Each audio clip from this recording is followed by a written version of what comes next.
This video has been a long time coming, and it's on why it's essential for them to keep you in the scapegoat role by betraying you, making sure you're sick and nearly dead. My name's Mark. I'm a recovering scapegoat. I help other scapegoats, black sheep and empaths recover from those roles, put down the baggage of the past and find a life and love that we really want, a joy and flow in life. I'm also going to say this video has been a long time coming, and thank you to one of my coaching clients who has inspired it. I find by working with others, I recover from the scapegoat role faster, and so do they. There are so many elements to the scapegoat role, but actually, if you look back at when you grew up as a child, one of the most fundamental things that could be detrimental to you was not being able to trust or not being able to work out what was what. If you were told one thing, but actually it looked like something else, if you lost that trust. We all operate in the world on trust, and if you've been betrayed so many times, it's so difficult to trust. We learn to live a life which is purely defensive and so often isolated. Betrayal is, for so many of us who are empaths, me as well, I talk about me on this channel because then no one can tell me I'm wrong. If I feel hurt, sad, whatever, it's genuine. I don't get any negative comments because I don't criticize anybody. Anyway, that's a segue. At the core of the scapegoat role is the fear that you're not going to be okay, that I'm not going to be okay, that I can't trust others, and that I have to live my life defensively. I've spent most of my life living defensively, and I have been learning in these past few years of utter turgid shit that I need to work through it in order to be able to live a life that I really want. That means that I have to look at the baggage of the past. Betrayal is those places where I have wanted or found love or a relationship or whatever it is with caregivers, it can be with anybody. Relationship just means friendships or anything else. If then you were disappointed, if you were then betrayed, that's the hardest thing, because we're all trying to learn how to trust again. As scapegoats, we feel isolated because this is what my coaching client was saying. She finds it so difficult to be in new situations with new people, and because you're always working out whether or not you can trust your own judgment. I'm always working out whether I can trust my own judgment. It's so much better now because I've done so much shadow work. But it's difficult to learn how to trust when there are still people who are absolutely going to take advantage of you. Because actually, betrayed, sick. Actually, I'm going to go on to the third one. Nearly dead. If we live defensively, it means that we're creating this angst inside of us. And it's so easy for narcissists, sociopaths, and other people who thrive on the negative energy of others to use that as a power source. Ultimately, the scapegoat is a power source for others. If we're kept in low vibration energy, it's really easy for them to keep us in low vibration energy by micro betrayals or big betrayals or whatever it is, knowing that as empaths, we just want everybody to get along. We just want to live in a wonderful world of kind of fun and joy and everybody kind of harmony.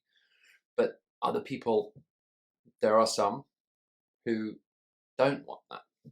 So, but if we are constantly in a state of angst, then it's really difficult to find that joy. And then we restrict from our lives and we end up alone and isolated and lonely and sad. And those are really the emotions I have had to deal with in this last few years.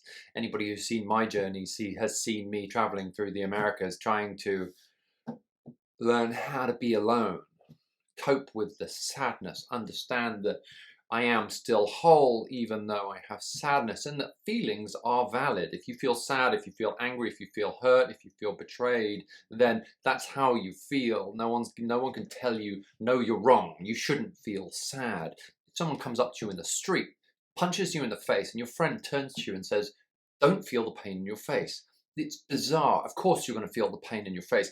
Doesn't mean you have to punch the guy who punched you. And in the same way, if you feel angry, if someone does something, if someone betrays you, and if you feel angry about that betrayal, doesn't mean that you're going to reciprocate at them with anger. But you're allowed to feel that anger because it's a genuine feeling. If normal people would feel that, and even if you feel it at a higher level because you have been betrayed so many times, you're still allowed to feel your feelings.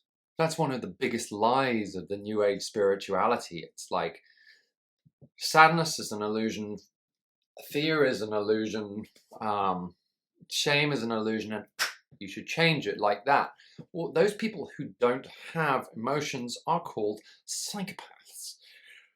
Emotions are our internal guidance to find out, to guide us to what we actually truly want to do with our beliefs and how we want to be. But it's interaction with the outside world. If something makes you angry, there's probably a good reason for it. But it doesn't mean you're going to go out and do whatever. But if we can heal that, just sit with the anger. The emotional stuff is really difficult if you've been emotionally abused. And it's really heavy. So it could be that your body becomes sick. For me, I became hypothyroid, which is Hashimoto's, extreme hypothyroidism. It's my thyroid, underactive thyroid. It's a blocked throat chakra. I wasn't able to express. Making this channel has been excruciating and very helpful. Oh, and I had a couple of gut infections and some other things. Because carrying all of these really heavy emotions, and if you're being betrayed the whole time, I didn't realize I was being betrayed the whole time, and being able to name that and say it, because scapegoats so often are the ones who perceive the truth the best and are criticized, shut down, shamed, berated, subjugated. I love words. But if we can just understand that we have the truth, we may be criticized for it.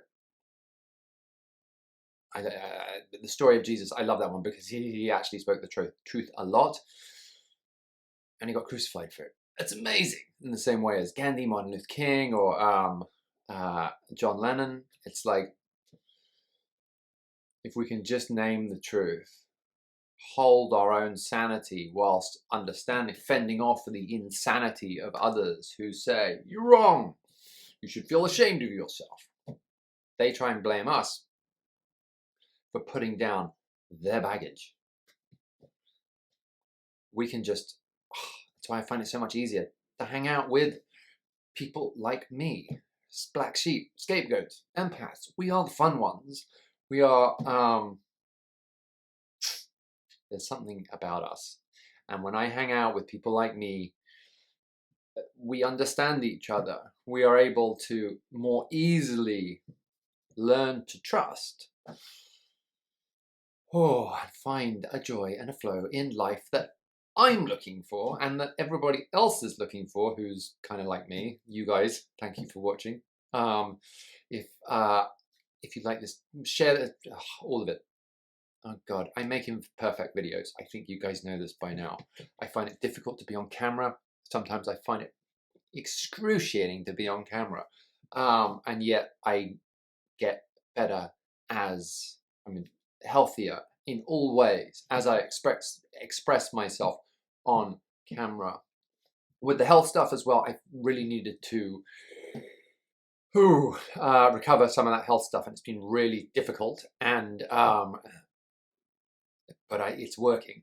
And so I've created I am creating a health course for empaths and scapegoats and black sheep who are having that trouble, physical illness trouble. Oh my God, tripping over my words the whole time. There's a link in the description below. If you want to register to find out more about the course that's coming, then hit that, put your email in, and you'll be notified when it comes. God, another imperfect video. Part of me cares. That's the ego part that wants the world to go, oh, look, he's fucking brilliant. And the other part of me that doesn't care is the true part of me that is an individual that finds it difficult to turn up in the world because I've been criticized for being that individual, for being myself. But the more I can do that, the easier my expression becomes and the easier I find it to be me in everyday situations. For me, that is the Scapegoat recovery plan. Here's another video on scapegoating.